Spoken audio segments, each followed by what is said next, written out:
महाराजा के आबाओ अजदाद वो लोग कौन थे? ये जो हम बहुत आराम से कहते हैं वो डाकू डकैत हैं, डाकू, वो रंजीत सिंह डाकू डकैत नहीं थे। रंजीत सिंह ने अपनी माँ को भी मार दिया था। बहुत से अंग्रेजों ने लिखा है। रंजीत सिंह ने जब इक़्तिदार संभाल लिया उस वक्त लाहौर में या लाहौर के आसपास के जो इलाके हैं वहाँ पर कौन से मजहब के लोग थे? मुसलमानों ने ही तो इनफैक्ट बुलाया था रंजीत सिंह को लाहौर में। महाराजा की रियासत चलती कैसे थी? महाराजा ने कोई कायदे कवानीन लिखे नहीं हुए थे। रंजीत सिंह को अंग्रेज पसंद करते थे। वो चाहते थे महाराजा उनके लिए सिर्फ एक मोहरे का काम करें। अंग्रेज महाराजा से डरते थे या इनकी डिप्लोमेसी थी जिसकी वजह से आमना सामना नहीं हुआ? जो जमाने में मटकाफ तो ये कहता है कि महाराजा ये जुर्रत नहीं कर सकते थे कि वो हमसे लड़े, लेकिन हकीकत ये थी मेरा ख्याल लाल सिंह और तेग सिंह की जुर्रत नहीं हो सकती थी महाराजा के होते हुए कि वो गद्दारी करें। अगर ये सब रंजीत सिंह के होते हुए होता। उन्होंने अंग्रेजों को हिंदुस्तान से निकाल देना था। क्या हीरा मंडी जो थी वो महाराजा के दौर में बनी थी? ऐसे भी तो लोग थे ना जो महाराजा को नई से नई शादियां करने पे उकसा रहे होते थे, या महाराजा को बता रहे होते थे कि उथे मोहरा रहती है, बड़ी सोहनी है, वो सर नचदी है तो दिल धक धक करना शुरू करते। कुछ तो बताते ही होंगे ना। जो क्या आप जानते हैं महाराजा रंजीत सिंह के आबाओ अजदाद कौन थे? महाराजा रंजीत सिंह को खुशकिस्मत क्यों कहा जाता था? और क्या सच में महाराजा की 46 बीवियां थी? महाराजा की वो कौन सी पॉलिसीज थी जिसने अंग्रेज को पंजाब में आने से रोका हुआ था? और महाराजा रंजीत सिंह के दौर में लाहौर कैसा था? ये सब जानिए आज के पॉडकास्ट में। सुनो पॉडकास्ट के 90% व्यूअर्स वो हैं जिन्होंने अब तक सुनो डिजिटल को सब्सक्राइब नहीं किया। अगर आपके ख्याल में मैंने आपको वैल्यूएबल कंटेंट दिया है तो अभी सुनो डिजिटल को सब्सक्राइब करें। ज़िशान भी हमने महाराजा रंजीत सिंह की हिस्ट्री पर तो बात की, लेकिन अगर महाराजा के आबाओ अजदाद की बात करें वो लोग कौन थे? अक्सर कहा जाता है कि वो लूट मार करते थे, कुछ कहते हैं कि खेती बाड़ी करते थे। असल में हकीकत क्या है? बड़ा ज़रूरी सवाल है, हम इस पॉडकास्ट में डिस्कस करेंगे। महाराजा रंजीत सिंह के आबाओ अजदाद 15वीं सदी से लेके महाराजा तक जो उनका किरदार रहा है, जो काम रहा है। इसके अलावा महाराजा के दरबार को, अहम लोगों को जो उनके मोतमद ख़ास थे, पंजाब का स्टेटस क्या था, रोज़गार कैसा था, लोग कारोबार क्या करते थे, अदालती निज़ाम क्या था, ये सब कुछ इस पॉडकास्ट में डिस्कस करेंगे। हम चलते हैं 15वीं सदी से। ठीक है। इनके एक ताल्लुक़ इनका था राजपूत ख़ानदान से, जो बाद में जाट कहलाए। वैसे राजपूत भट्टी ख़ानदान था। राजा सलवान, जिन्हें सलिबान भी कहते हैं, इनके आबाओ अजदाद जद्द अमजद में हमें सबसे पहले वो शख्स नज़र आते हैं, राजा सलवान, जो कि खेती बाड़ी ही करते थे। राजा सलवान के बाद आते हैं कालू। कालू वज़ीराबाद शिफ्ट हो गए, लेकिन वो भी खेती बाड़ी से ही मुंसलिक रहे। कालू के बाद जादूमान एक बहुत अहम नाम है। अच्छा। जादूमान को खेती बाड़ी में कोई बहुत अट्रैक्शन नज़र नहीं आई, तो वो लूट खसूट करना शुरू हो गए, वो डाकू बन गए। उस ये याद रखिए कि उस ज़माने में ये भी एक आर्ट, ये भी एक बिज़नेस का एक तरीका था कि आप किसी जत्थे में शामिल हो जाएं, लूट मार करना शुरू कर दें, मुतमव्वल ख़ानदानों को लूट लें और जो बूटी है उसे आपस में बांट लें। ये एक चलन था उस ज़माने का। उसमें कालू भी शामिल हो गए। कालू के बाद उनके जो साहबजादे थे उनका नाम था गालिब। अच्छा। ये वो हमारे वाले गालिब नहीं है, ये महाराजा रंजीत सिंह के जद्द अमजद में गालिब थे, और वो बहुत बड़े डाकू थे। डकैतियाँ वगैरह करते थे, लूट मार करते थे। लेकिन उन गालिब के बाद हमें नज़र आते हैं किड्डू। किड्डू जो थे वो एग्रीकल्चरलिस्ट थे। अच्छा। या एग्रीकल्चर से मुंसलिक थे और खेती बाड़ी का निज़ाम चलाते थे। किड्डू के फिर आगे से 2 बच्चे थे जिनका नाम था राजदेव और प्रीमू। प्रीमू की दुकान थी, वो एक परचून की दुकान जैसे होती है, वो परचून की दुकान किया करते थे। और ये सारे गुजरावाला में थे?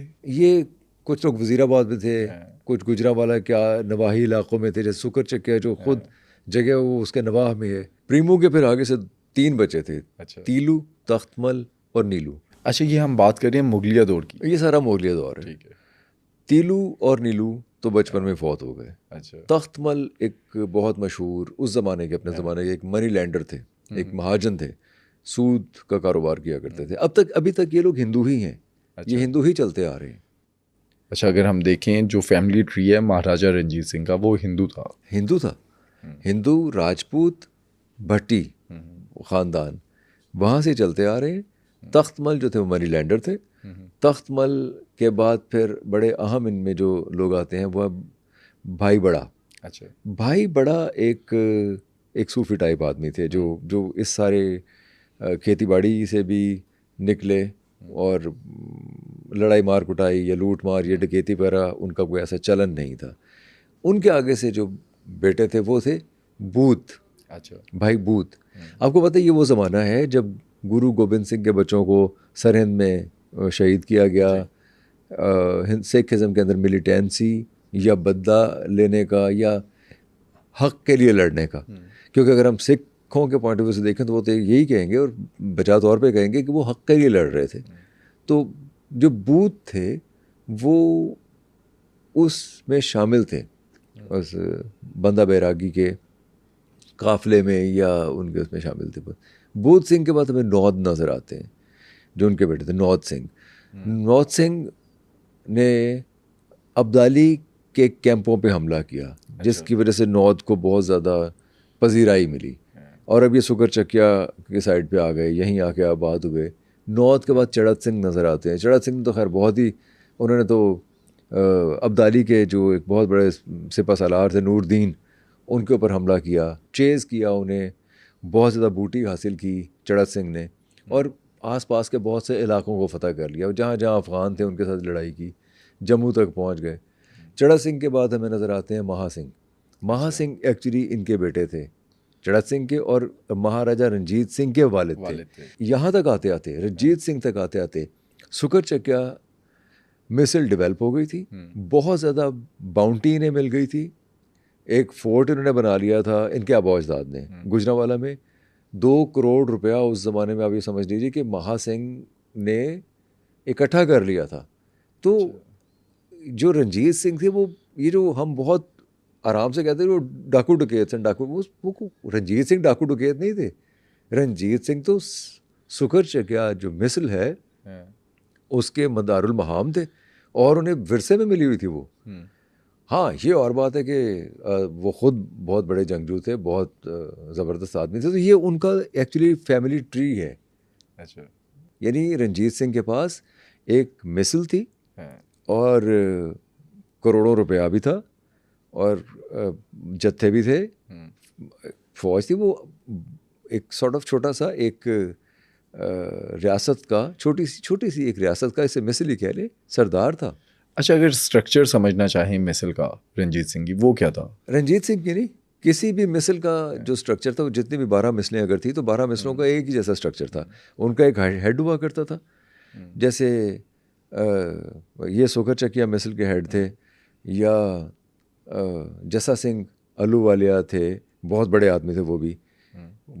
जसा सिंह रामगढ़िया थे, कन्हैया, मिसलों के मुख्तलिफ हेड्स थे। सबसे पहले तो हेड है। हेड के बाद ये है कि उसके पास कितने घुड़सवार हैं, कितने लोग हैं लड़ने के लिए किसी मिसल के अंदर, फिर उस मिसल की अमलदारी कहाँ तक है। और ये जब पहले भी बात कर चुके हैं कि जो दुआबे का इलाका था, इसमें सतलुज के इधर, सतलुज के उधर, या कसूर में, लाहौर में, अमृतसर में, गुजरात में, हर जगह मुख्तलिफ मिसलों की अमलदारी थी। लेकिन वो सारी मिसलें एक खालसा पंथ के ज़ेरे असर काम करती थी। खालसा पंथ आप ये समझिए मजहबी ग्रोह था जो इन्होंने डेवलप किया ग्रेजुअली, जो सिख पेशवाओं का, सिख मत के मानने वालों के बरगुज़ीदा जो लोग थे या जो बड़े लोग थे जो मजहबी एतबार से ज़्यादा, उनका एक ग्रुप था जिस हर 2 साल बाद मिलता था और सिखों के लिए, सिखों के ऑब्जेक्टिव्स के लिए कि क्या होने चाहिए ऑब्जेक्टिव्स, या अगर सिखों पे कोई हमला आवर हो रहा है या सिखों के साथ अगर कोई ज़्यादती हो रही है तो उसको कैसे चेक करना है, ये सारी बातें वो खालसा सरकार जो थी वो वहाँ वो डिस्कस करते थे और वो सबसे स्ट्रॉन्ग थे।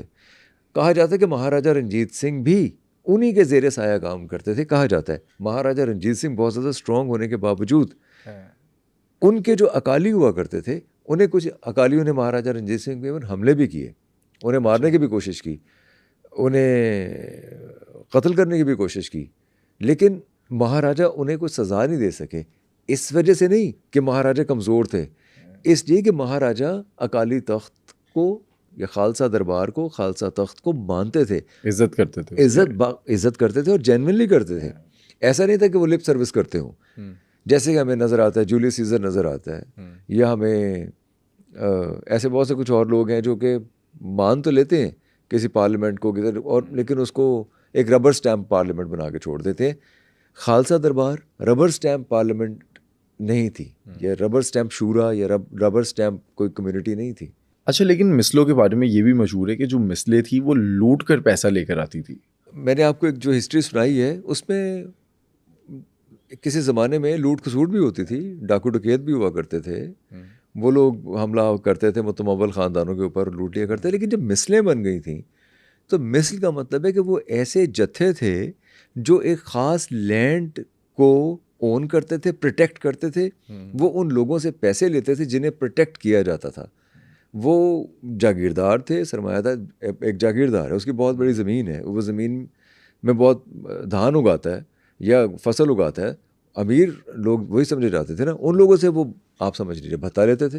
अच्छा। या प्रोटेक्ट करने के पैसा लिया करते थे। और ये प्रोटेक्शन जो है वो दूसरी मिसल दूसरे जत्थे से है? नहीं, जत्थों के दरमियान फिर लड़ाइयाँ बाद में शुरू हुई। जत्थों के दरमियान भी लड़ाइयाँ हुई, भंगियों की, कन्हैयों की, सुकर चकियों की, इनकी लड़ाइयाँ हुई। बल्कि महाराजा रंजीत सिंह का ससुर था गुरबख्श, वो 2 मिसलों की लड़ाई के दौरान ही मारा गया था। अच्छा। इसके बाप ने ही मारा था, महा सिंह ने ही मारा था। और फिर कन्हैया मिसल के जय सिंह ने अपनी पोती की शादी, गुरबख्श की बेटी की शादी महाराजा रंजीत सिंह से कर दी थी। वो भी करने की वजह एक अमन कायम करना था, 2 के दरमियान रिलेशन कायम करना था। मिसलों की इस तरह के आपस में रिलेशन भी फिर डेवलप हो जाया करते थे। जब शाह जमान ने हमला किया लाहौर पे, जब चौथी बार हमला किया, तो हमला करने के बाद जब वो जा रहा था, क्योंकि अफ़गानिस्तान के अंदर भी लड़ाई हो रही थी, हम बाद में डिस्कस करेंगे कि क्या सिलसिला चल रहा था, लेकिन जाते जाते कुछ 16 तोपें उसकी दरिया में गिर गई, जेहलम में। तो वो तोपें इन्होंने निकाल के वापस की। ये एक उसकी शार्पनेस थी। उसने भी खिलत फ़ाखरा अता की, उसने भी दोस्ती का हाथ बढ़ाया, क्योंकि दोनों बैलेंस ऑफ टेरर कायम रखना चाहते थे, दोनों टकराना नहीं चाहते थे अपनी अपनी वजूहात की वजह से। अच्छा, इन मिसलों ने हासिल क्या किया उस टाइम पे? मिसलों की वजह से सबसे बड़ा तो ये फ़ायदा ये काम हुआ कि पंजाब को बहैसियत एक जोग्राफिकल एंटिटी के एक्सेप्ट किया गया। अच्छा। ये मिसलों ही की वजह से था, क्योंकि उन्होंने जब अमलदारी कायम कर ली पंजाब पे, तो पंजाब एक जोग्राफिकल एंटिटी बन गई, फिर उनकी एंटिटी बन गई, उसके अंदर पंजाबियत का एलिमेंट एक्सेप्ट किया गया। यानी मिसलों से पहले दुरानियों के हमले होते थे, ईरानियों के हमले होते थे, मुग़लों की अमलदारी थी, अंग्रेज़ घात लगा के बैठा हुआ था, गुरखे थे, राजपूत थे, जाट थे, गखड़ थे, हर कोई पंजाब को लूट खसूट करने के ऊपर तुला हुआ था, पंजाब को देख रहा था। लेकिन ये पता नहीं था कि पंजाब किसका है और पंजाब है क्या, और ये ज़मीन की कहाँ तक है। उसके बाद जब मिसलें आ गई तो मिसलों ने तो जम्मू तक चले गए, कश्मीर तक चले गए, तिब्बत तक चले गए। और जब इसीलिए रंजीत सिंह बहुत खुशकिस्मत थे कि रंजीत सिंह को एक बहुत बड़ा इलाका मिसलों की वजह से इस्टेब्लिश था कि ये पंजाबियों का इलाका है। अच्छा, ये वक्त कौन सा था? ये मुग़लों का दौर था या अंग्रेज़ आ चुके थे उस टाइम पे? 1765 से लेके आप 1799 तक समझ लीजिए। अच्छा। क्योंकि 1765 से पहले मुग़ल डिविंडल कर रहे थे, यहाँ से निकल रहे थे, और सिख जो हैं उन्होंने अपने आप को बहैसियत एक सिख तशख़्ख़ुस के रिकग्नाइज़ करवा लिया था। लेकिन वो सिख से ज़्यादा पंजाबी तशख़्ख़ुस था, जिसको कैरी किया महाराजा रंजीत सिंह ने। अच्छा। पंजाबियत को, पंजाबी तशख़्ख़ुस को कैरी किया। हालांकि महाराजा के दरबार में ज़बान फ़ारसी बोली जाती थी, दरबार की ज़बान फ़ारसी थी, एलीट की ज़बान फ़ारसी थी, लेकिन वो थे तो पंजाबी, पंजाब से मुतालिक थे, पंजाबी बोलने वाले लोग थे। अगर हम बात करें महाराजा रंजीत सिंह के बचपन की, उनका बचपन कैसा था? जैसे कि मैंने बताया कि महा सिंह ने बहुत सी दौलत इकट्ठी की हुई थी, और महा सिंह ने गुरबख्श को मार दिया था। सुकर चकिया जो मिसल थी वो भंगियों और कन्हैया मिसल के बाद बहुत ज़्यादा इस्टेब्लिश कर चुकी थी अपने आप को। उससे पहले सुकर चकिया वालों ने अब्दालियों पे हमला किया था। बल्कि मैं एक और आपको अर्ज़ करूँ कि सरहिंद तक जब ये लोग गए, सरहिंद को सिख सरदारों ने आपस में बांट लिया था। उसमें जो चढ़त सिंह थे वो वाहिद सिख थे जो इनके दादा थे, जिन्होंने वापसी का रास्ता अख्तियार किया। उन्होंने कहा मैंने वहाँ नहीं रहना, मैं अपने घर में रहूँगा जाके यहाँ गुजरांवाला में रहूँगा। और वापसी पे आते आते अब्दाली की फोर्सेस पे अटैक करके वहाँ से काफ़ी सारा माल जमा कर लिया था चढ़त सिंह ने। तो एक तो बहुत अच्छी किस्मत लेके पैदा हुए थे, महाराजा रंजीत सिंह। जबकि हमारे यहाँ ये गलत तस्वुर है कि वो शायद लुटेरे थे और वो लूट खसूट ही करते थे और वहीं से जो मिलता था बेचारे खा पी लेते थे, ऐसा नहीं है। दूसरी बात, चीचक के दाग और चीचक की जो बीमारी थी जिसकी वजह से उनकी एक आंख ज़ाया हुई, वो बचपन का एक दिलखराश वाक़या वो है। लेकिन वैसे उन्हें पढ़ने लिखने का उस वक्त छोटी उम्र में पढ़ने लिखने का बहुत ज़्यादा शौक़ नहीं था। घुड़सवारी का, तीरंदाजी का, लड़ाई भड़ाई करने का, वो ज़ाहिर है एक फैमिली से जो इनहेरिट किया था उन्होंने, जंगजूआना ज़िंदगी गुजारने का वो शौक़ था महाराजा को। तो बहुत छोटी सी उम्र में तो वो उनके ऊपर भारी जिम्मेदारी आ गई थी मिस्र को चलाने की। फिर शादी हो गई बहुत जल्द, किस उम्र में? 16 बरस की उम्र में। अच्छा, रंजीत सिंह ने अपनी माँ को भी मार दिया था? देखें, मेरा नहीं ख्याल कि कुछ ऐसा हुआ होगा, लेकिन ये इल्ज़ाम बहरहाल अंग्रेज़ों ने, आप अंग्रेज़ मौरख़ीन को जब भी पढ़ेंगे वो महाराजा के हवाले से इस तरह का सख्त बयानात या प्रोपेगेंडा करते नज़र आएंगे आपको। और ये बहुत से अंग्रेज़ों ने लिखा है कि अपनी माँ को, यहाँ तक लिखा है कि अपनी माँ को मार के पोस्टर छपवा दिए थे, यानी जो भी उसकी माँ के पोस्टर तक देखे। और वजह क्या बताते हैं वो? वजह डोमिनेंस, यानी वो जब ये देखते हैं महाराजा, एक और थे दीवान लखपत। वो कौन थे? दीवान लखपत इनके केयर टेकर थे, आप ही समझ लीजिए, क्योंकि छोटी उम्र में इनके ऊपर जिम्मेदारी आ गई। तो दीवान लखपत और इनकी वालिदा वो फैसले किया करती थी, वो चलाया करती थी सुकर चकिया मिस्र के मामलात को। अब ये अंग्रेज़ मौरख़ीन ने लिखा कि दीवान लखपत को उन्होंने कहीं भेजा, रोहतास भेजा और रास्ते में मरवा दिया, और माँ को उन्होंने ख़ुद गला घोंट के मार दिया या मरवा दिया। दो मतलब मुख्तलिफ बातें हैं, लेकिन लिखा ये कि महाराजा ने अपनी माँ को मार दिया। लेकिन हमें फिर बाद की ज़िंदगी में नज़र आता है कि महाराजा कोई एक बहुत कंपैशनेट आदमी थे, और हाँ ये ज़रूर है कि एम्बिशियस आदमी थे और अब बहुत ज़्यादा इलाका भी हासिल करना चाहते थे, ख़ुद महाराजा भी बनना चाहते। लेकिन माँ को मारने वाली बात हमें कहीं किसी गुरमुखी में लिखी हुई किसी हिस्ट्री में नज़र नहीं आती। महाराजा रंजीत सिंह पे उनकी सास का इन्फ्लुएंस था बहुत ज़्यादा। सदा कौर ने बल्कि उन्हें महाराजा बनवाने में बड़ा अहम किरदार अदा किया था। सदा कौर ने ही तो उन्हें कहा था कि इन सरदारों को समझाएं कि शाह ज़मान के हमले के ख़तरे के पेश नज़र भागकर हिमालय के पहाड़ों में न जाएं। प्रोटेक्शन मनी लेते हैं आप, लोगों को तहफ़्फ़ुज़ देने के पैसे लेते हैं, तो आप उन्हें तहफ़्फ़ुज़ दें, आप लड़ें। ये सदा कौर ही थी जिसने कहा था कि पंजाब के ऊपर अफ़गानी जब आ गए, एक बार छा गए, तो पंजाबियों को कोई जगह नहीं मिलेगी। यहाँ माई जिंदा का किरदार भी हमें याद आता है कि जब तेग सिंह को सियालकोट की फरमा रवाई वो दे रहे थे अंग्रेज़, तो उसने दलीप सिंह से कहा था साइन ना करना, ये गद्दार हैं, इन्होंने सिखों को मरवाया है। और सही बात की थी। और सही बात की थी, वो गद्दार थे। हम पे एक एतराज़ हुआ पिछले दिनों में कि हमने कहा है कि वो सिख थे, वो सिख नहीं थे, वो हिंदुओं से, ब्राह्मण से कन्वर्ट हुए थे। तो भाई सभी लोग कन्वर्ट, तो हम अगर देखें रंजीत सिंह के आबाओ अजदाद वो भी तो कन्वर्ट हुए थे। वो भी कन्वर्ट हुए थे। इस धरती पे रहने वाले 99% लोग ऐसे हैं जो हिंदुओं से ही कन्वर्ट हुए हैं किसी भी मज़हब में। तो इस पर कोई शर्म की बात तो नहीं होनी चाहिए कि वो हिंदू थे। महाराजा रंजीत सिंह की छोटी सी उम्र थी जब वो सरदार थे, तो उनकी बात मान लेते थे बाकी मिसलों वाले? एक बड़ी दिलचस्प कहानी है। यहाँ थोड़े लकी भी थे, खुशकिस्मत भी थे महाराजा।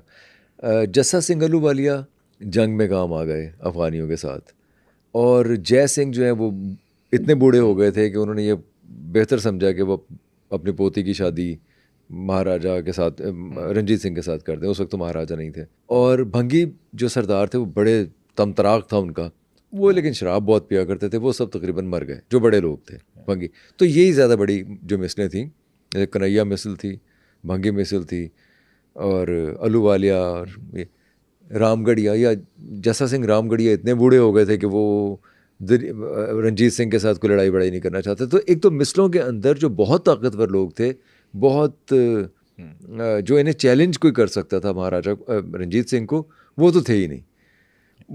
नए लोग थे और कमज़ोर लोग थे। दूसरा, फिर मैंने बताया कि उनके पीछे वो ऐसे नहीं थे कि एकदम से आके बन गए हों। लाहौर की जो अशराफिया थी, उन्होंने बुलाया था महाराजा रंजीत सिंह को कि आप आके लाहौर को संभालें, क्योंकि इनकी रेशा दवानियाँ बहुत ज़्यादा बढ़ गई थी, यहाँ कमज़ोर बहुत हो गई थी यहाँ की जो मिसल थी। उस वक्त पर दूसरी मिसलें भी होंगी, तो रंजीत सिंह को क्यों बुलाया था? सिर्फ लाहौर में, अमृतसर में और आसपास के इलाकों में जो सबसे स्ट्रॉन्ग मिसल थी वो तो भंगी मिसल थी। भंगी सरदार थे। जैसे कि मैंने अर्ज़ किया ना, भंगी जो सरदार थे तो शराब पी पी के बेचारे कुछ मर गए थे, और जो रह गए थे वो बहुत कमज़ोर थे। कन्हैया मिसल में मैंने आपको जयसिंह की मिसाल दी कि कन्हैया इतने कमज़ोर हो गए थे, जयसिंह जी। अच्छा, ये बात याद रखिए, किसी भी मिसल में सरदार बहुत इंपॉर्टेंट है। अच्छा, ये भी हो सकता है कि किसी मिसल में जो जत्था बरदार, जो घुड़सवार, जो प्यादा सिपाही, ये लड़ने वाले बहुत बहादुर हों, लेकिन सरदार मार रहा हो, सरदार कमज़ोर हो, सरदार डिफीटिस्ट अप्रोच रखता हो, तो वो मिसल जो बहुत ज़्यादा कामयाब मिसल नहीं कहलाई जा सकती थी, क्योंकि डिसीशंस तो वहीं से आने थे। इसलिए ये कन्हैया मिसल भी डिविंडल की कमज़ोर थी, और भंगियों का जैसे मैंने आपको अर्ज़ किया, और यही इंपॉर्टेंट मिसलें थी। बाकी मिसलें तो दूर के इलाकों में थी, और वो बहुत बड़ी मिसलें नहीं थी, उनके पास बहुत ताकत भी नहीं थी। अच्छा, ये जो मिसलों का सिस्टम था ये ख़त्म कब हुआ? जब महाराजा बन गए रंजीत सिंह, तो बहुत सी मिसलें ऐसी थी जिन्होंने महाराजा को कबूल बज़ाहिर तो किया, लेकिन अंदर से कबूल नहीं किया हुआ था। मसलन कसूर वालों ने ख़त लिखे शाह ज़मान को कि आप आएँ और आके लाहौर को संभालें। ऐसी जो छोटी छोटी बहुत सी मिसलें थी जो ये चाहती थी कि शाह ज़मान आके संभाल ले और महाराजा रंजीत सिंह निकल वजह जाए। क्या थी? वजह एक तो निज़ाम, कसूर वाले की तो वजह थी वो मुसलमान था।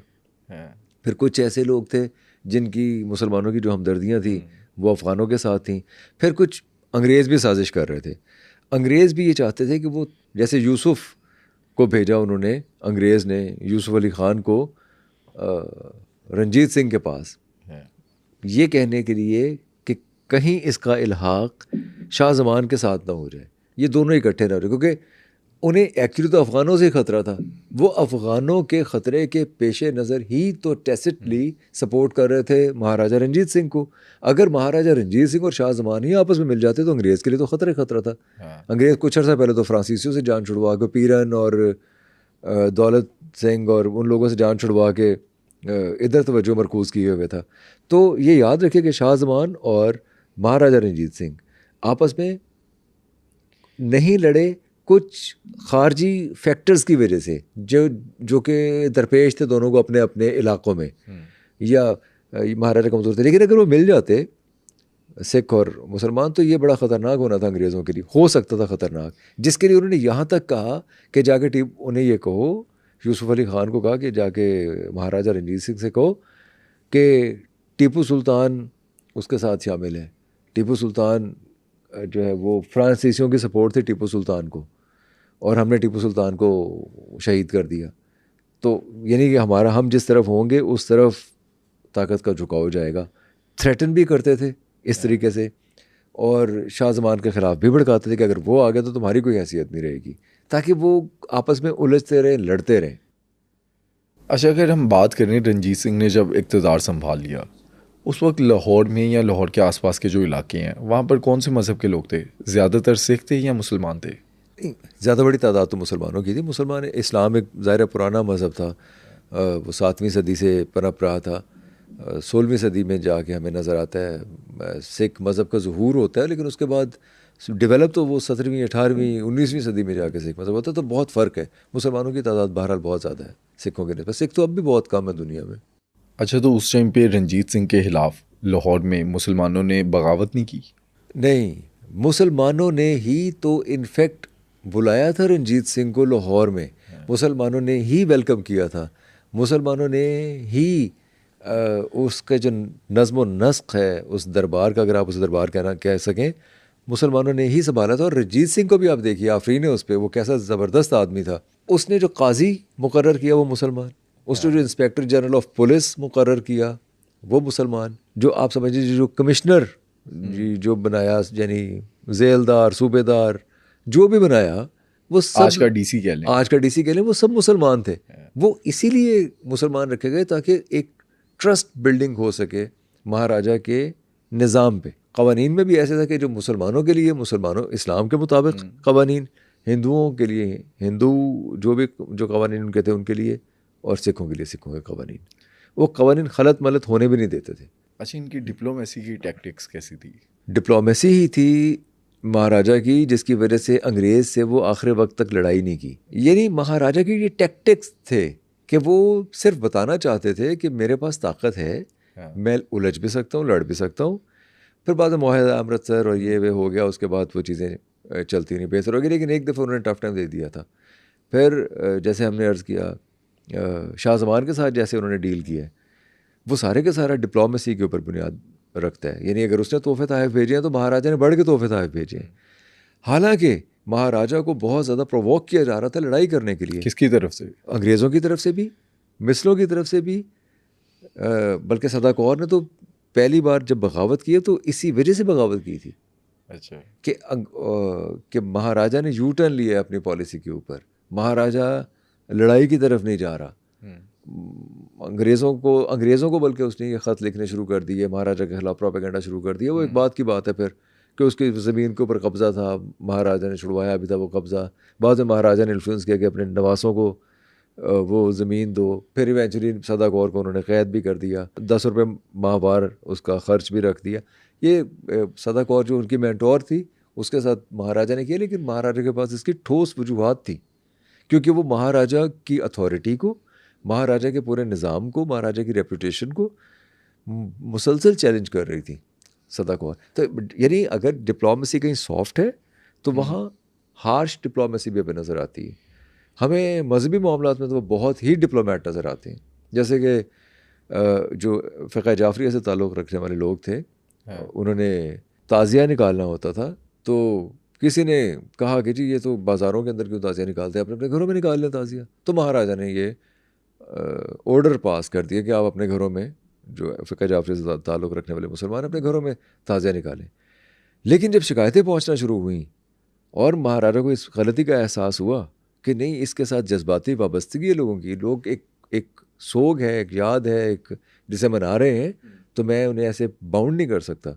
तो महाराजा ने फौरी तौर पर ऐलान करवा दिया कि आप अपनी मर्ज़ी से अपने प्रैक्टिस करें, इजहार करें अपने सोग का, गम का और याद का, जो जैसे भी आप इजहार करना चाहते हैं। अच्छा, अगर हम बात करें महाराजा की जो डिप्लोमेसी थी अंग्रेज़ों के साथ, उनके मरने के बाद क्या वो ख़त्म होगी? नहीं, अच्छा ये गलती हुई महाराजा से। महाराजा एक्चुअली सब कुछ एक वन मैन आर्मी बन गए, जो कि होता है। वो डिक्टेटर तो नहीं थे, लेकिन क्योंकि वो इतने दानिशमंद और इतने दूर रस नताइज को देख लेने वाले एक शख्स थे और फैसला साज बहुत अच्छे थे। हर चीज़ कहते हैं कि अगर 1200 गांव हैं उनके इलाके में तो 1200 गांव के नाम भी उन्हें याद थे, और वहाँ जो उनके लोग बैठे हुए थे इंतज़ाम चलाने वाले, उनका भी पता था महाराजा को।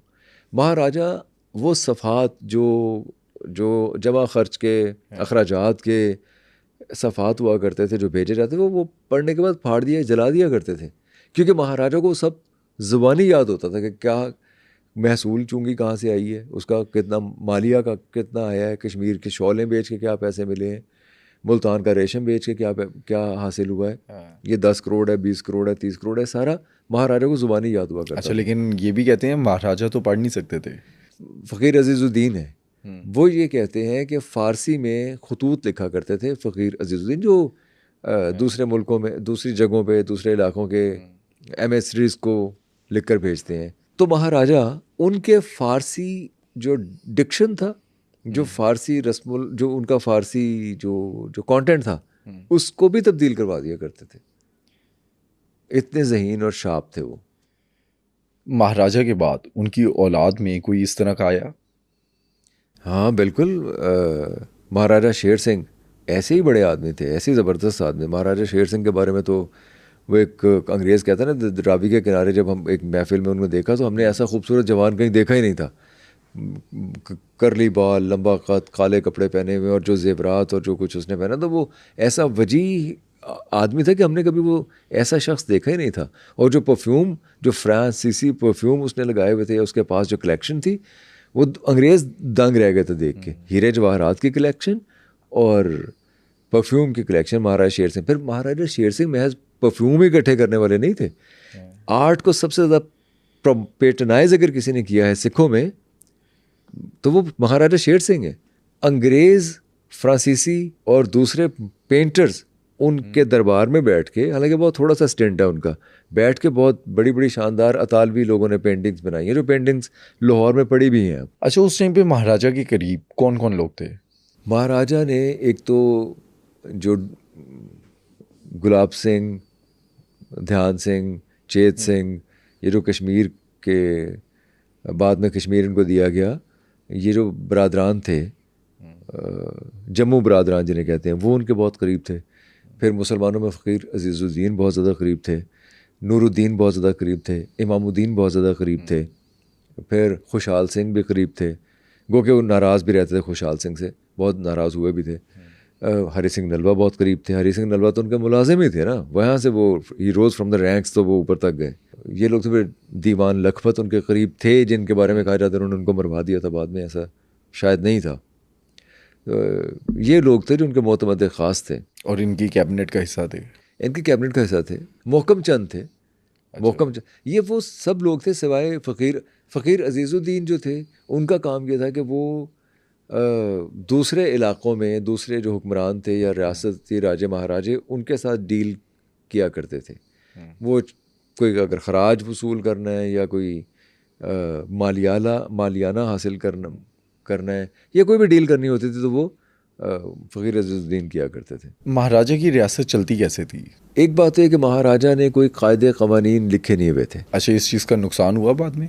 मेरा ख्याल है कि इस चीज़ का नुकसान हुआ, क्योंकि वो इज्तमाही तौर पे किसी एक नुक्ते पे आप नहीं पहुंच पाते, और जो डिसीजन मेकिंग है या जो फैसला साजी है वो चंद हाथों में मरकूज़ हो जाती है। वो चाहे कोई ट्राइबल लीडर है, चाहे जागीरदार है, कोई बड़ा है, कोई सरदार है, बस वो है जो कुछ है, और उसी से फैसला आना है, वही आपको कंट्रीब्यूट करेगा आपके। और वो अगर वो, तो ये ना होने की वजह से एक, जिसे हम डेमोक्रेटाइजेशन कहते हैं, वो अमल शायद नहीं हो सका, जो कि हमें महाराजा रंजीत सिंह के फैसलों में तो नज़र आता है कि वो डेमोक्रेटिक थे, डिप्लोमेटिक थे और सबको साथ लेके चलते, लेकिन बाकी जगहों पे हमें ये नज़र नहीं आता। निज़ाम ये था कि जैसे एक परगना है, परगना के नीचे कलेक्टर हैं, थाने हैं, थानों के नीचे कुछ गांव हैं, और वो सरदार हैं जो कि वहाँ वो कर।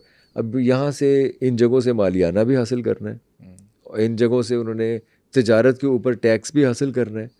इन्हीं जगहों से सरदारों, ये सरदार या ट्राइबल लीडर या उनका काम हुआ करता था, वो कैसे इकट्ठा करके देते हैं, महाराजा को कैसे कंट्रीब्यूट करते हैं। महसूल जो इकट्ठा करने वाले होते थे, वो महसूल इकट्ठा करके देते।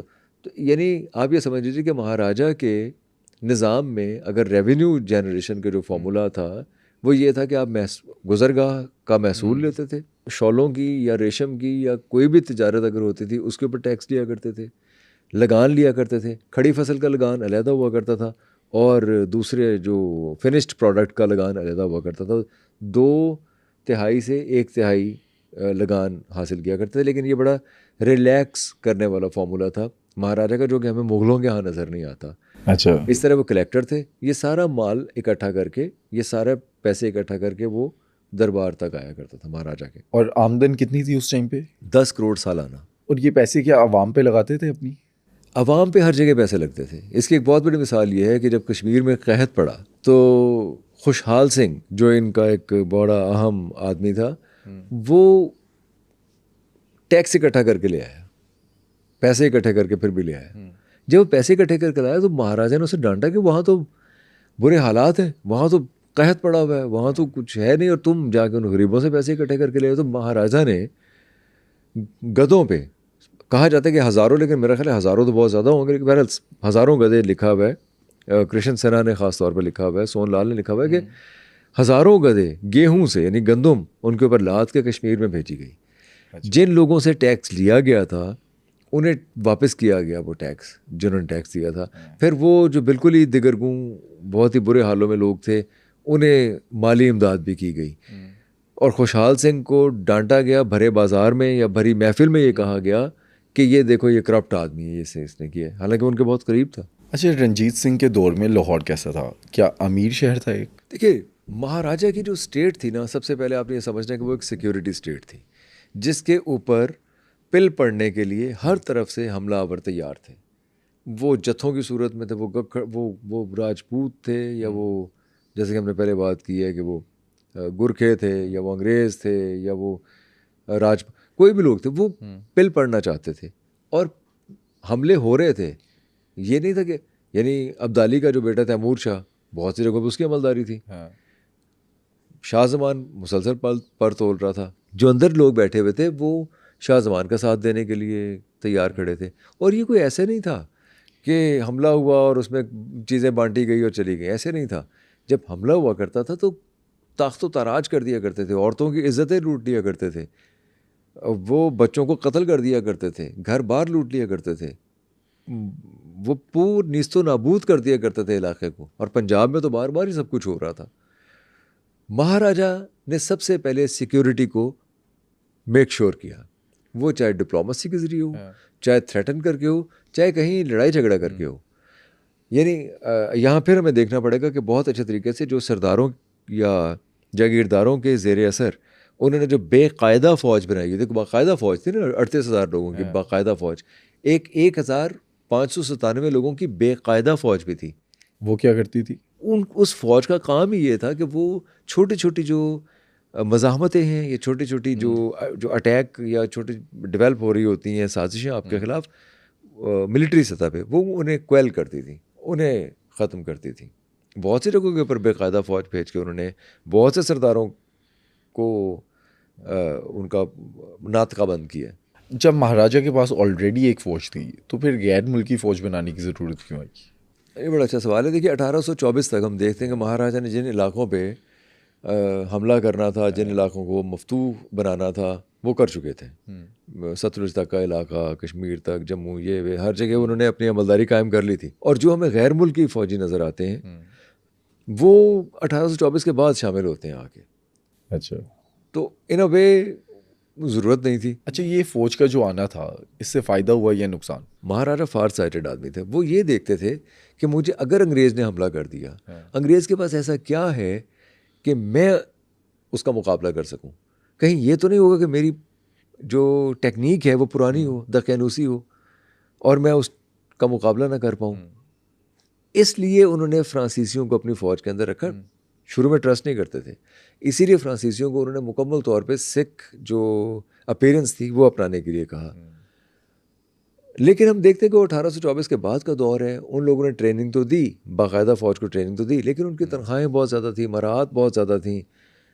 60 रुपये लिया करता था कमांडेंट और 7 रुपये लिया करता था सिपाही। और ये जो थे फ्रांसीसी या दूसरे गैर मुल्की जो कमांडर थे, इनकी सैकड़ों में आमदन हुआ करती थी। फिर इनको जागीरें बहुत ज़्यादा अलॉट की गई,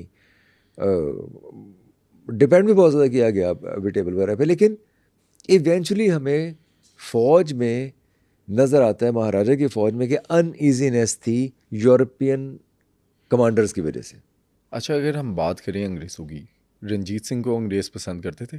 अंग्रेज़ सिर्फ अपने मफाद को पसंद करते हैं। अगर उनका मफाद वाबस्ता है शाहजमान से या तैमूर शाह से या अब्दाली से, तो वो उसके गुण गाएंगे। जिससे वो ताकत हासिल करें, जिससे वो ताकत छीनेंगे, उसको वो रांदा दरगाह कर देंगे, उसको मलाइन कर देंगे। महाराजा रंजीत सिंह को एक्चुअली वो पसंद नहीं करते थे। अच्छा, वजह क्या थी?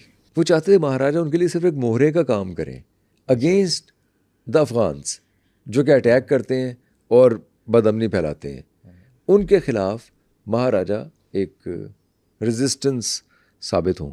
लेकिन जब महाराजा ने पैदर पे फतूहात हासिल करनी शुरू कर दी और नज़्म व नस्क ऐसा कायम करना शुरू कर दिया कि लोगों में पॉपुलर होना शुरू हो गए बहुत ज़्यादा, तो वो अंग्रेज़ कतई इस बात को पसंद नहीं करते थे। अंग्रेज़ महाराजा से डरते थे या इनकी डिप्लोमेसी थी जिसकी वजह से आमना सामना नहीं हुआ? जो उस ज़माने में मटकाफ तो ये कहता है कि महाराजा जो थे वो डरते थे। अच्छा, महाराजा ये जुर्रत नहीं कर सकते थे कि वो हमसे लड़ें। लेकिन हकीकत ये थी, जो बाद में साबित भी हुई, अंग्रेज़ कैलकुलेट ही नहीं कर पाया कि महाराजा की ताकत है क्या। अंग्रेज़ ये कैलकुलेट ही नहीं कर पाया कि अगर जंग हुई, अगर लड़ाई हुई, सतलुज के पार में उतर गया जाके और वहाँ पे तो महाराजा अटैक करता है या लड़ाई होती है, तो हम मरेंगे या नहीं मरेंगे, हम कामयाब होंगे या नहीं होंगे, इस चीज़ को अंग्रेज़ एक्चुअली कैलकुलेट ही नहीं कर पाया। अच्छा, अगर हम अंदाज़ा लगाएं तो हमारे सामने बहुत ज़बरदस्त फैक्ट्स हैं। अच्छा, हमारे सामने 3 एंग्लो सिख वॉर हैं, 3 वॉर्स हैं एंग्लो सिख वॉर जो हुई हैं। उन तीनों वॉर्स में हमें नज़र आता है कि अंग्रेज़ अगर सिखों के अंदर बगावत ना होती तो सिख वो तीनों जंगें जीत चुके थे। उन्होंने ना सिर्फ जंगें जीत देनी थी, उन्होंने अंग्रेज़ों को हिंदुस्तान से निकाल देना था। अगर ये सब रंजीत सिंह के होते हुए होता, मेरा ख्याल है कि अगर क्योंकि रंजीत सिंह एक ऐसी ताकत थी जिस पे सभी लोग ट्रस्ट करते थे, वो चाहे हिंदू था, मुसलमान था, या कुछ था। फिर महाराजा के अंदर ये भी एक ताकत थी, एक सगेसिटी थी, ये जान लेने की कि कौन गद्दार और कौन नहीं है। वो परख लेता था कि कौन, जैसे अगर जनरल एविटेबल पे या जनरल एलार्ड पे महाराजा ने डिपेंड किया है या उन पर ट्रस्ट किया है, तो आप देख लें कि वो ट्रस्ट वर्दी साबित हुए हैं। इसमें बड़ा मज़े का वाक़या है। जनरल एलार्ड ने शादी यहाँ की थी बानो के साथ, वो हिंदू खातून थी, और फिर उन्होंने कहा कि मुझे फ़्रांस जाना है अपनी बीवी को वहाँ छोड़ने के लिए। तो महाराजा शुरू में मान नहीं रहे थे कि ये अगर फ़्रांस जाएगा तो हो सकता है वापस ना आए, लेकिन उन्होंने वादा किया कि मैं वापस आऊँगा, मैं सिर्फ अपनी बीवी को छोड़ने के लिए जा रहा हूँ, बीवी और बच्चों को छोड़ने जा रहा हूँ। वो मेरा ख्याल है बीवी को इसलिए छोड़ने जा रहे थे कि वो हिंदू खातून थी कि अगर जंग में कहीं जनरल एलार्ड काम आ गए तो वो सती ना होना पड़े उनको, क्योंकि वो क्रिश्चियन थे और उनके यहाँ कोई ऐसा तसव्वुर नहीं था। वो गए वहाँ पे, छोड़ा उन्होंने, और एक महल बनवाया अपनी बीवी के लिए, जो कि बानो जो हैं उनकी बीवी तो बहुत अरसे तक ज़िंदा रही, इनके मरने के बाद भी ज़िंदा रही जनरल एलार्ड के बहुत लंबे अरसे तक। तो वापस आए। ये महाराजा पे भी ट्रस्ट था उनका, महाराजा ने उनको भी ट्रस्ट किया था। यानी वो ये जान लेते थे कि कौन, जैसे खुशहाल सिंह की मैंने मिसाल दी है, वो जान लेते थे कि कितना एतबार किस पे करना है। मेरा ख्याल लाल सिंह और तेग सिंह की जरूरत नहीं हो सकती थी महाराजा के होते हुए कि वो इतने ब्लेटेंट गद्दारी करें कि यानी कि पूरी की पूरी सिपाह को सिखों की उन्होंने पुल उड़ाने की वजह से मरवा दिया। अच्छा, अभी हम जनरल एलार्ड की बात कर रहे थे, फ़ौज के अंदर भर्ती कैसे करते थे? फ़ौज की भर्ती का जो मेरिट था वो भी कोई बहुत अच्छा नहीं था। शुरू में तो लोग फ़ौज में भर्ती होना चाहते ही नहीं थे। फिर महाराजा ने जो इलाके के लोग थे, सरकर्दा लोग, उन्हें कहा, वो अपने नौजवानों को भेजा करते थे। इनका भी टेस्ट वेस्ट होता था, इन्हें फिर रंगरूट भर्ती किया करते थे, रिक्रूट किया करते थे। लेकिन उनकी जो हमदर्दियाँ थी उन लोगों की, वो अपने कबीले के साथ या अपने क्लैन के, अपने गांव के साथ ही हुआ करती थी। अच्छा। क्योंकि एक तो तनख्वाहें नहीं मिलती थी, फिर वक्त पे नहीं मिलती थी, फिर फसलें बेचने के बाद तनख्वाहें मिलनी होती थी, क्योंकि फ़ौजियों की तनख्वाहें फसलों के बिकने पे डिपेंड करती थी। अगर फसल बिकेगी, पैसा आएगा, फिर ख़जाने में आएगा और वो ख़जाने से तनख्वाहों में जाएगा। उससे होता ये था कि तनख्वाहें कुछ 6-6 महीने, 7-7 महीने लेट हुआ करती थी, फिर तो सालों भी गुजर जाया करते थे। जाहिर है अब वो जिन लोगों को तनख्वाहें नहीं मिल रही, अब ये निज़ाम तो महाराजा ने ब्रिटिशर से ले लिया, लेकिन उस निज़ाम को वो उस तरह से चला नहीं सके, क्योंकि रेवेन्यू जनरेशन या रेवेन्यू उन तक जो पहुंचना है उसका कोई तरीका नहीं था, उसके जमा खर्च का कोई हिसाब नहीं था। ये बहुत बाद में महाराजा के आखिरी जो अय्याम थे उनमें ये सारी चीज़ें, ये जो फाइनेंशियल मैटर्स हैं, ये ब्लैक एंड वाइट में आ गए थे, लेकिन उस वक्त तक बहुत देर हो चुकी थी। अच्छा, अंग्रेज़ अपनी फ़ौज को इंसेंटिव देता था? अंग्रेज़ का तो बाकायदा एक निज़ाम था। अच्छा। वो तो देखिए, ये भी डिपेंड करता है कि अंग्रेज़ ने जब आके यहाँ एक तो लोकल लोगों को लिया, उसके ऊपर उनका अपना कमांडर हुआ करता था। वो जो लोकल लोग थे वो उन्हें तनख्वाहें भी देते थे, उन्हें असला भी देते थे, उनको प्रोटेक्शन भी मिलता था, फाइनेंशियली प्रोटेक्शन मिलता था। लेकिन वो पैसा ला कहाँ से रहे थे? वो यहीं से पैसा जनरेट कर रहे थे, इन्हीं फसलों से, इसी लगान से, इन्हीं लोगों की मेहनत थी जिसको इस्तेमाल करते हुए वो उन्होंने वर्ल्ड वॉर तक लड़ी है, हिंदुस्तान के पैसे से, हिंदुस्तान के लोगों से, हिंदुस्तान की जानों पे। सिस्टम उनका लेकिन ये था कि वो अपने लोगों को, आज भी हम देखते हैं आज भी कि लोग बड़े फ़ख्र से बताते हैं कि मेरा दादा जो ब्रिटिश आर्मी में था। जैसे एक स्टेज पे हम देखते हैं कि जब कहीं से कुछ बन नहीं पा रहा था तो उन्हें ये अंदाज़ा था अंग्रेज़ों को कि हमने किन लोगों को किन के ख़िलाफ़ लड़वाना है। जैसे जब तकसीम हुई है तो यहाँ काबू में नहीं आ रहे थे पंजाबियों के, और पंजाबी पुलिस के काबू में ये लोग नहीं आ रहे, तो गुरखों की फ़ौज बुला ली गई थी। अच्छा। फिर गुरखों ने आके काबू किया था। इसी तरह गुरखों को उन्होंने बहुत जगहों पर लड़वाया, बहुत जगहों पर राजपूतों के साथ उन्होंने राजपूतों को फ़ौज के अंदर भर्ती किया, क्योंकि राजपूत जंगो जदल करने वाले थे, लड़ने वाले थे। अच्छा, अगर महाराजा की फ़ौज में कोई सिपाही अगर मर जाता था या ज़ख्मी होता था, उसे कोई इंसेंटिव मिलता था? हाँ नहीं, कृष्ण सिन्हा ने भी लिखा है, सोन लाल ने भी लिखा है, और कुछ अंग्रेज़ों ने भी लिखा है। मौरखीन ने, कि अगर, बल्कि महाराजा के बारे में कहते हैं वो इतना कंपैशनेट था कि अगर कोई बूढ़ा आदमी ये बताता था कि मैं ज़ख्मी हो गया हूँ, या कोई इवन जवान भी अगर ज़ख्मी हो जाया करता था या मर जाया करता था, तो वो उसकी ख़ास तौर पे केयर की जाती थी और उसको प्रोटेक्ट किया जाता था, उसके ख़ानदान को। ये लिखा है, बहुत से लोगों ने लिखा है, किसी एक मौरख ने नहीं लिखा हुआ। अच्छा, ये भी कहा जाता है कि महाराजा ने हरी सिंह नलवा उसके साथ एहसान फरामोशी की है। हरी सिंह नलवा महाराजा का मुलाजिम था हाँ। जब एक ज़माने में, लेकिन ये कि वो बहुत इंटेलिजेंट भी था और बहुत जंगजू और बहादुर भी था। महाराजा ने उसको मुख्तलिफ जंगों में आजमाया, वो पूरा उतरा। उसे फिर अफ़गानों के मुकाबले के लिए भेज दिया, पेशावर भेज दिया, फिर पूरा किला जमरूद का उनके पास था फिर। लेकिन मसला ये है कि हरी सिंह नलवा थोड़ा करप्ट भी था। अच्छा। अब वेरी सॉरी टू से, ये मौरखीन ने लिखा हुआ है हाँ। कि एक बार जब महाराजा मुआयना करने के लिए गए उनकी फ़ौज का, उनकी सिपाह का, तो महाराजा को ये एहसास हुआ कि जितना पैसा हम जित फ़ौजियों के लिए देते हैं उतने फ़ौजी मौजूद नहीं है। तो महाराजा के दिल में ये बात थी। फिर जब हरी सिंह नलवा शहीद होते हैं पेशावर में, तो महाराजा ने उनकी जायदाद को कब्ज़ा कर लिया। अच्छा। लेकिन ये सिर्फ हरी सिंह नलवा के साथ नहीं था, कोई भी अगर कोई जागीरदार या कोई जो पब्लिक मनी पे अगर वो पल बढ़ रहा था, तो महाराजा उसकी जायदाद को जब्त कर लिया करते थे। हाँ, उनके जो लवाहकीन थे उन्हें वो गुजारे के लिए जो पैसा है वो दे दिया करते थे। तो मेरा ख्याल है इसमें कोई ऐसी गलत बात थी भी नहीं, कोई एहसान फरामोशी नहीं थी। अच्छा, जो महाराजा के मुलाजमीन थे वो उनके साथ कैसे थे? खुशामदी थे या नमक हराम थे? यहाँ भी दोनों तरह की बातें हैं, मौरखीन दोनों तरह की बातें लिखते हैं।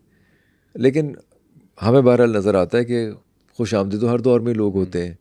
और महाराजा के बारे में एक बड़ी ज़बरदस्त चीज़ है, महाराजा कुछ ड्रामा भी किया करते थे। मसलन महाराजा ने कोई फ़ैसला करना तो फ़ैसला वो कर चुके होते थे, लेकिन वो बहरहाल सबको साथ बैठा के ये कहा करते थे कि यार मैं थोड़े को पूछना चाहना, फ़लाने बंदे ते हमला करिए कि ना, फ़लानी जगह ते हमला करिए ना, या फ़लाँ मसले का क्या हल निकालें। वो थिएट्रिक्स कहते हैं कि किया करते थे कि वो सबसे मशवरा किया करते थे, मशवरे की एक एक्सरसाइज किया करते थे। फ़ैसला उन्होंने किया होता था, ये सिर्फ दिखावे के लिए होता था कि वो। तो उसमें ज़ाहिर है बहुत से ऐसे लोग थे कि जो महाराजा को, अब ऐसे भी तो लोग थे ना जो महाराजा को नई से नई शादियां करने पे उकसा रहे होते थे, या महाराजा को बता रहे होते थे कि उथे मोहरा रहती है, बड़ी सोहनी है, वो सर नचदी है, तो दिल धक धक करना शुरू करते। कुछ तो बताते ही होंगे ना, जो वरना मोहरा को तो जब देखा तो देखा, देखने से पहले भी तो कुछ उमंगें महाराजा के अंदर किसी ने डेवलप की होंगी। वो ये खुशामदी टोला ही हुआ करता था, और ये हर दौर में होता है।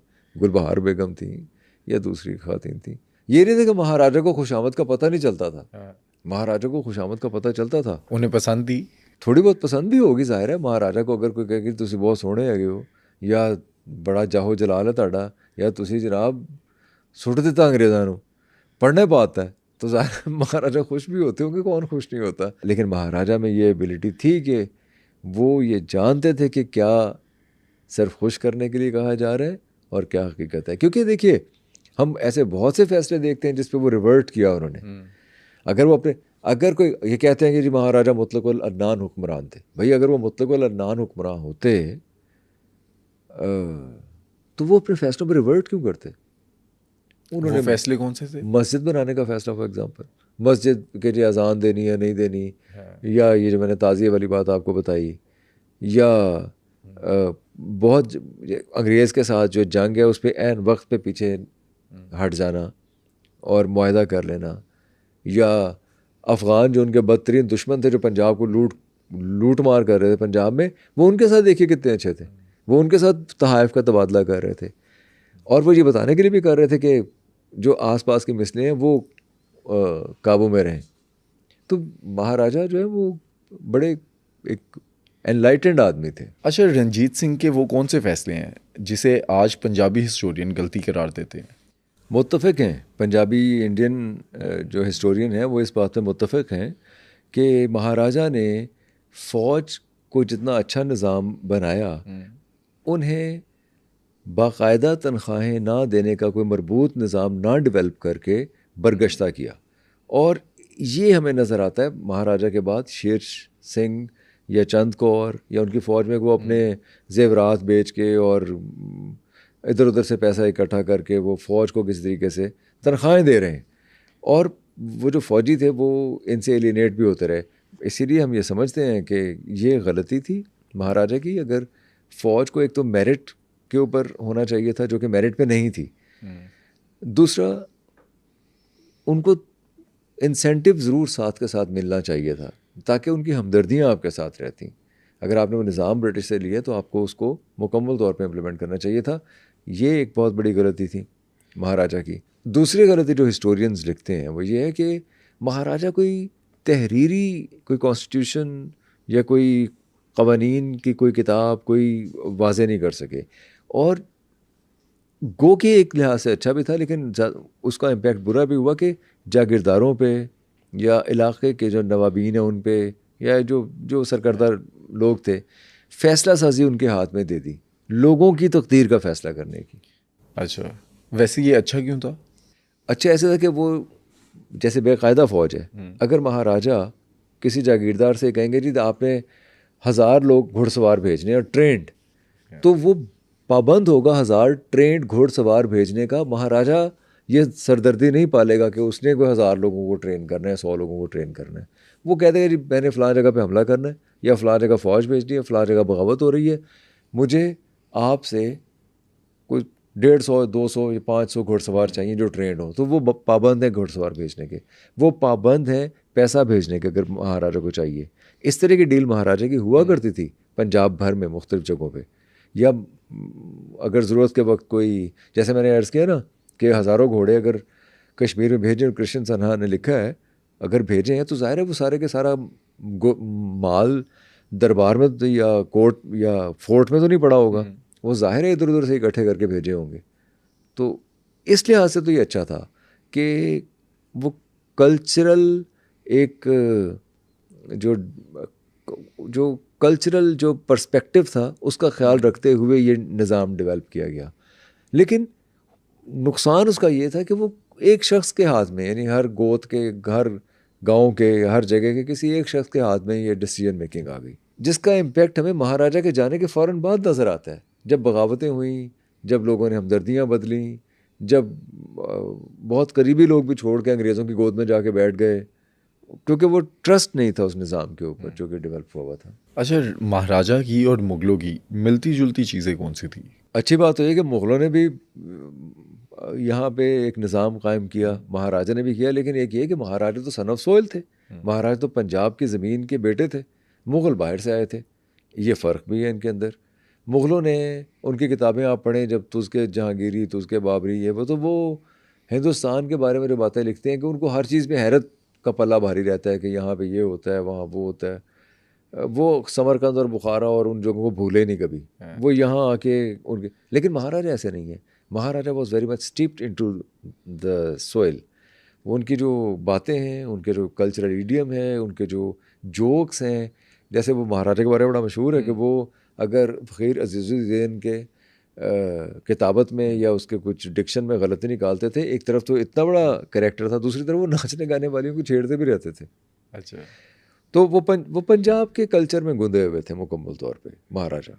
अच्छा, क्या महाराजा ने कोई किताब लिखी, जैसे कि बाबरनामा बाबर ने लिखी और जहांगीर ने अपनी किताब लिखी? नहीं, महाराजा ने किताब कोई नहीं लिखी, लेकिन उनके ऊपर बहुत सी किताबें लिखी गई बार। वैसे मेरा ख्याल है कि महाराजा को चाहिए था कि वो मौरख़ीन से, या वो अपने जो अपना जो माफ़ी ज़मीर है, जो फ़ैसले हैं, उन फ़ैसलों के पस पर्दा क्या कुछ ऐसी किताब एक लिखवानी चाहिए थी जिससे बहुत कुछ हमें पता चलता, दरबार के हवाले से, दुश्मनियों के हवाले से, क्राफ्ट के हवाले से, जो कि सिस्टम डेवलप होता पंजाब में पहली बार डेवलप हुआ था, किसी पंजाबी ने जो किया था। वरना मुग़ल और बाहर से लोग आके तो तुर्क और ये वे आके बैठे रहे थे यहाँ पंजाब के अंदर। लेकिन पंजाबियों ने पहली बार कैसे एक निज़ाम डेवलप किया, क्या चैलेंजेस सामने आए, कैसे नबर्द आज़मा हुए वो उन चैलेंजेस से, क्या क्या रिस्पॉन्स मेरा लोगों का, कौन बगावत पे आमादा था, कौन किसको क्वेल किया, किस तरह से चेक किया। मेरा ख्याल है अगर महाराजा को किताब लिखवाता तो बड़ी दिलचस्प होनी थी वो किताब। अच्छा, अक्सर लोग जो हैं वो एतराज़ भी करते हैं हिस्ट्री के ऊपर कि ये ऑथेंटिक नहीं है। आज जो आप रिसर्च करके आए हैं उसका सोर्स क्या है? देखिए मैंने तो हमारे बड़े अच्छे दोस्त हैं सरदार बुटालिया, मैंने उनसे कुछ बातें पूछी थी महाराजा के हवाले से, उनके दरबार के हवाले से। तो उन्होंने मुझे कहा कि जी आप अंग्रेज़ों को छोड़ दें, अच्छा, आप गुरमुखी में लिखने वाले मौरख़ीन को पढ़ें। तो गुरमुखी में लिखे है कृष्ण सिन्हा ने लिखा है, तो उनके तराजुम मिल जाते हैं, हमारे यहाँ मौजूद हैं। अगर कोई पढ़ना चाहे तो सोहन लाल की किताब पढ़ ले या कृष्ण सिन्हा की किताब पढ़ ले। वैसे अगर थोड़ी एनालिटिकल हिस्ट्री पढ़नी है तो खुशवंत सिंह भी बहुत अच्छे राइटर हैं। हम बात कर रहे हैं अंग्रेज़ ने जो बयान की है हिस्ट्री और फिर जो पंजाबी हिस्टोरियन है उन्होंने की है। अंग्रेज़ अक्सर ये भी लिखते हैं या हमने अक्सर सुना है महाराजा के बारे में कि बादशाही मस्जिद जो है उसको तोप खाना बना दिया, मस्जिदों की जो है बेहुरमती की, जो मस्जिदों पे हीरे जवाहरात थे वो निकाल लिए गए। ऐसा क्यों हुआ? बट सब मैं तो बड़ा ये बहुत ही अनफॉर्चुनेट है, ये बातें करना बहुत अनफॉर्चुनेट है। हम उस गुलामाना जहनीत से बाहर नहीं निकले, ना हमारे सिलेबस पढ़ाने वाले, ना हमारे ये जो वॉल्ड सिटी वाले और दूसरे लोग जो बोर्ड लगाते हैं, बोर्ड्स के ऊपर लिखा हुआ है जी यहाँ पे सिख हीरे जवाहरात निकाल के लेगा, कीमती पत्थर हर जगह लिखा हुआ है, मस्जिदों में लिखा हुआ है, तो उधर लिखा हुआ है जी सिख कीमती पत्थर निकाल के लेगा। सादा सा सवाल है, मकबरों में, मज़ारों में, मस्जिदों में कीमती जो नवादरात हैं, यानी कि जो हीरे जवाहरात, वो कौन लगाता है? मैंने तो किसी बड़ी से बड़ी अजीम मदरसे, मस्जिद या खानका या कहीं भी या किसी मकबरे में कहीं नहीं कहीं कोई हीरे जवाहरात लगे हुए देखे। आपने भी नहीं देखे होंगे। अगर कहीं है किसी जगह पे हीरे जवाहरात लगे हुए तो मुझे ज़रूर बताइए जी ये देखें यहाँ हीरे जवाहरात लगे हुए। तो यहाँ कोई हीरे जवाहरात नहीं थे। अंग्रेज़ क्यों लिखते हैं फिर? अंग्रेज़ों ने तो आपको अपनी ज़बान से बागी कर दिया है। मतलब वो इस हद तक आपकी नफ्सियात पे उन्होंने डोमिनेट किया कि मैं अगर ये सवाल पूछूं कि आज पंजाबी होते हुए पंजाबी बोलने से क्यों घबराता है, क्यों गुरेज हैं, वो बच्चों को पंजाबी क्यों नहीं सिखाता, वो पंजाबी में पंजाबी शायरी या अदब क्यों नहीं पढ़ता, तो इसका ना आपके पास कोई जवाब है ना मेरे पास। ऐसी है। लेकिन ये एक्चुअली सिखों का गलबा था हमारी नफ्सियात पे कि हम पंजाबी को ओन नहीं करते। बद तहजीबों की ज़बान अनफॉर्चुनेटली हम कहते हैं।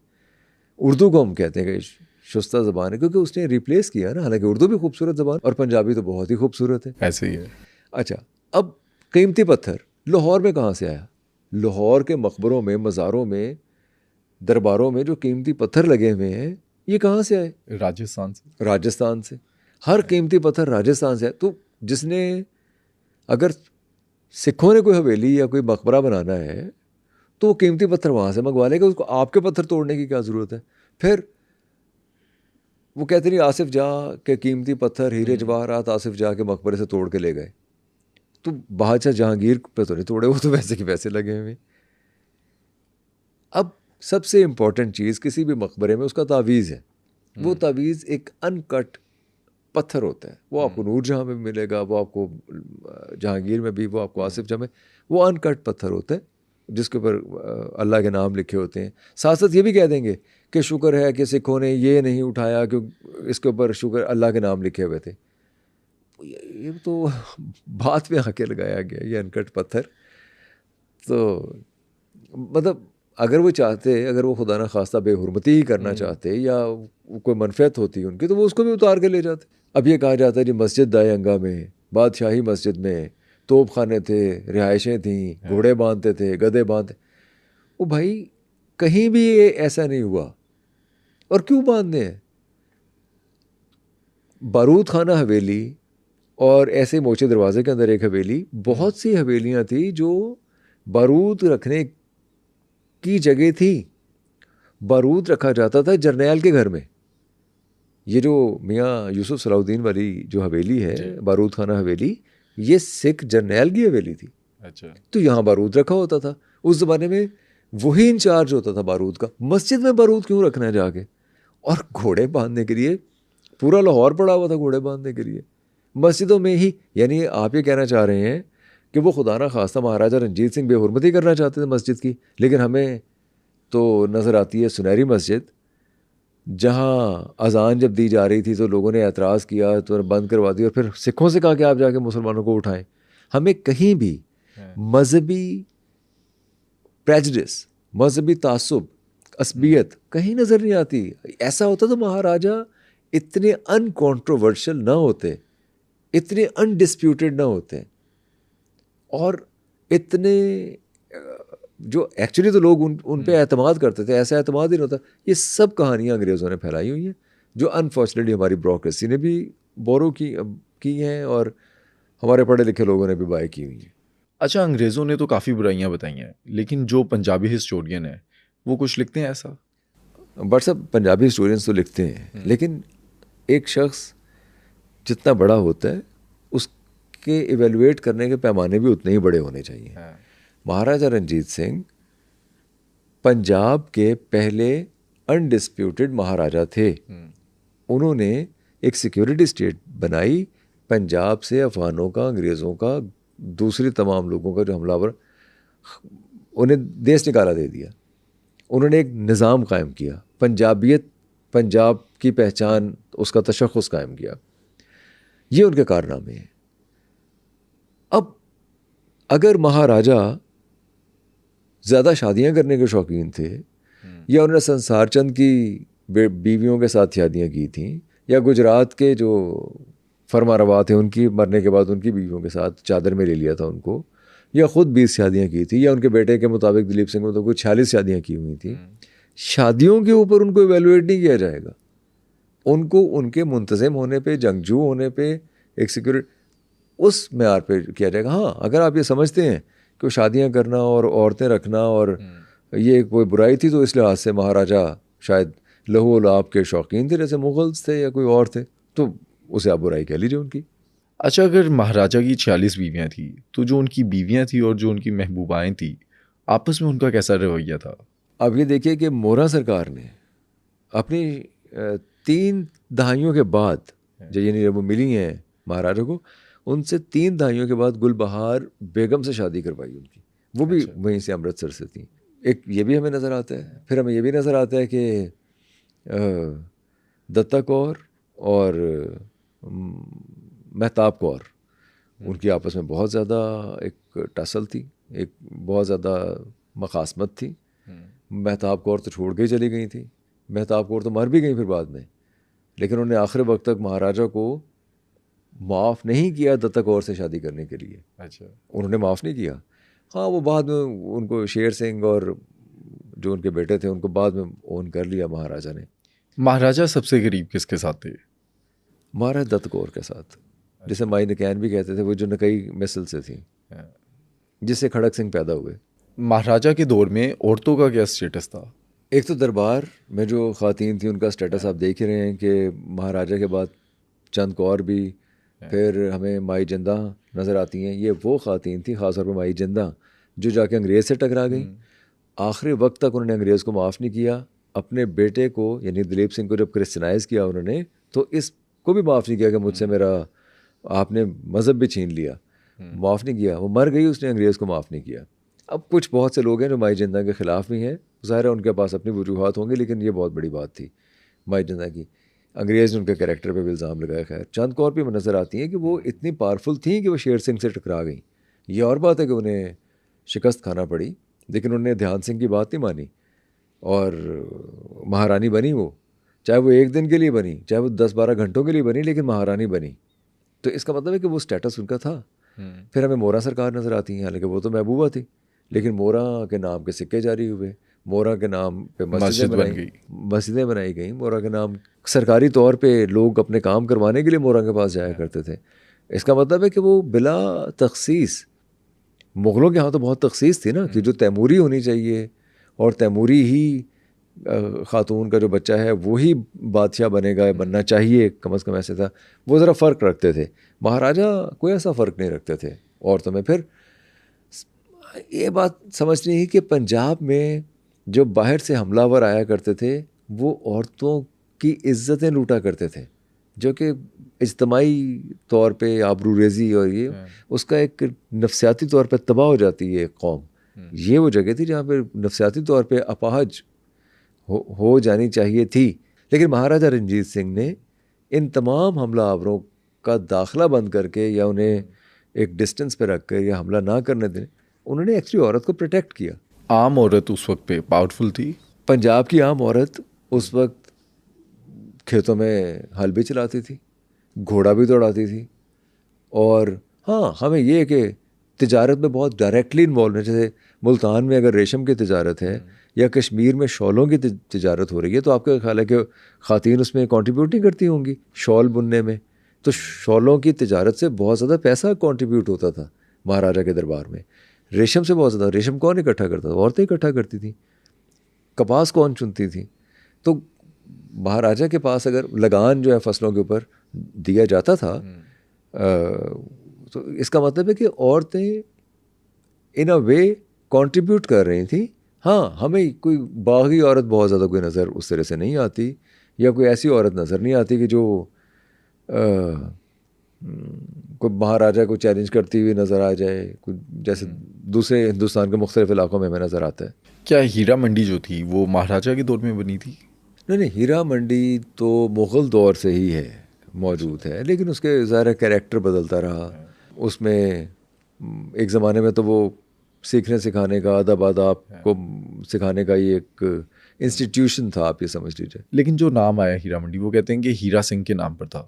नहीं, वो क्योंकि हीरा, अब देखिए किसी भी मुमासलत को आप इस तरह तो नाम नहीं दे सकते। हीरा सिंह की वजह से नहीं था। हीरा सिंह का ना तो उसने इस मंडी को बसाया था, ना वो इस मंडी से बहुत ज़्यादा कहीं हमें किसी भी किताब में ऐसा नज़र नहीं आता कि हीरा सिंह ने कुछ कंट्रीब्यूट किया हो हीरा मंडी के लिए, या हीरा सिंह ने कोई बहुत ज़्यादा आता जाता हो यहाँ। हीरा सिंह एक इनसिग्निफिकेंट सा कैरेक्टर है तारीख का। वो हीरा सिंह होने की वजह से हीरा मंडी तो नहीं कह सकते आप। ठीक है। अच्छा, लाहौर में हम कहते हैं कि लाहौरी जो है वो खाने पीने के बड़े शौकीन होते हैं। महाराजा के दौर में जो लाहौर था, उस टाइम पे लाहौर में कैसे लोग थे? लाहौरी वैसे तो हर दौर में फूड ही रहे हैं। हाँ। वो तो हमें लाहौरियों के जिंदा दिल कहते ही इसलिए हैं, और हिस्टोरियंस ये लिखते हैं कि क्यों कहते हैं वो, इसलिए कि जब भी लाहौर ताख्तो ताराज हुआ, बर्बाद हुआ, हमला हुआ, 40-50 हज़ार लोग यहाँ मारे गए एक शहर के अंदर, लेकिन लाहौरियों ने, तारीख गवाह है, मिनहाजुद्दीन सराज भी लिखते हैं कि कभी कोई फेस्टिवल नहीं छोड़ा। अच्छा, जो कल जंग मुकी है तो आज अगर कोई बसंत हैगी तो उन्होंने बसंत मनानी है।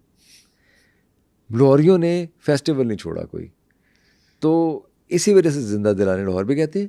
हाँ, सिखों के यहाँ ये था कि सिख क्योंकि गोश्त नहीं खाते और फूडी होने में शायद आई एम सॉरी टू से, ये बस राह मजाक की बात करूँ कि वेजिटेरियन को शायद आप फूडी मानते नहीं हैं, हम गोश्त खाने वाले को फूडी मानते हैं। तो उस लिहाज से लाहौरिये, मुसलमान जो लाहौरिये थे वो तो फूडी थे, जो हमेशा से ही हैं।